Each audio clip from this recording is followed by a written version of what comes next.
सगळ्या कलाकारांच्या वतीनं सोनू निगम त्यांच्या मनामध्ये असलेल्या त्यांच्या भावना व्यक्त करतात। अतिशय मनाला आनंद देणारा आणि मनाच्या कप्प्यामध्ये कायमस्वरूपी ठेवणारा हा क्षण आपण सगळे बघतो आहोत, आपण साक्षीदार होतो आहोत त्याचे। आशाताईंचे पाय गुलाब पाण्याने धुतल्या जात आहेत।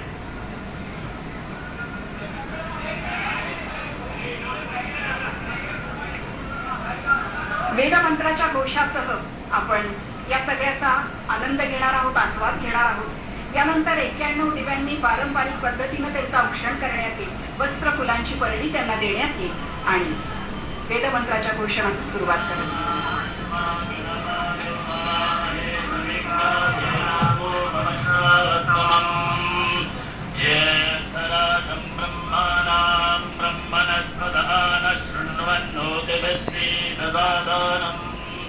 ओम स्वस्ति नो मिमेदामश्विना भगः स्वस्ति देव्यदेतिरनरवनाः